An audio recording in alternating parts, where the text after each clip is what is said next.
5 स्थान है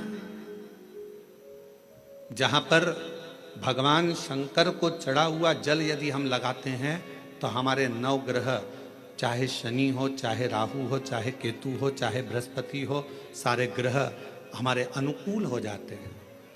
5 स्थान बताए और बड़े सावधानी से स्मरण करिएगा उन 5 स्थानों का। शिव जी पे चढ़े हुए जल को यदि हम झेल कर अपनी नेत्रों पर लगाते हैं,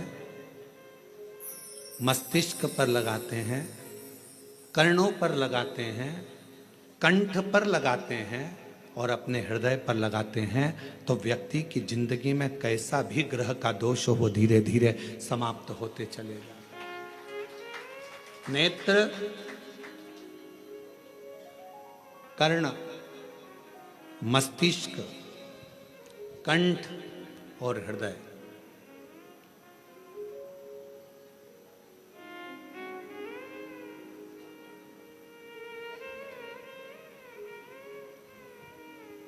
ये 5 स्थान इससे बता दिए शिव महापुराण में जिन पर शिव जी के चढ़े हुए जल को हम केवल मात्र लगा लेते हैं तो उससे भी हमको फल की प्राप्ति हो जाती है। और शंभु, जिस लड़की को, जिस लड़के को मंगल है और ब्राह्मण देवता ने यदि आपको कहा कि इनको मंगल है, इसकी शादी में देरी हो रही है, मंगल के कारण अगर शादी रुक रही है, देरी हो रही है, विवाह में देरी हो रही है, तो उस बेटी और बेटे को 3 महीना लगातार शिवजी पे चढ़े हुए जल को इन 5 स्थान पर लगाना प्रारंभ कर दे। 3 महीने के बाद वो खुद कहेगा कि हाँ, हमारा संबंध जम गया, हमें मंगल से कोई दोष नहीं लगा। स्वयं शिव कृपा करते हैं, स्वयं शंकर करुणा। विरल भक्ति के लिए, निर्मल शुद्धि के लिए। नेत्रों पर जल लगाने से मतलब है कि जब भी मैं दर्शन करूं तो मेरे देव अधिदेव महादेव का करूं, शिव।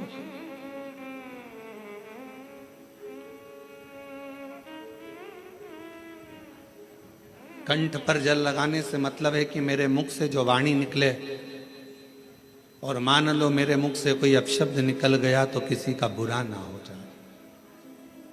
कर्णों से जल लगाने से मतलब है कि मेरे कानों के माध्यम से जो शब्द मेरे अंदर जाएं वो मेरे जीवन का कल्याण करें। मस्तिष्क पर जल लगाने से मतलब है कि मेरे भगवान के चरण का जल, उनकी रज मेरे सिर पर चढ़ी रहे और मेरे जीवन में कभी अहंकार ना आए। हृदय पर जल लगाने से मतलब है कि मेरे हृदय में भगवान शंकर के चरणों का वास नित्य प्रति रहे। हमेशा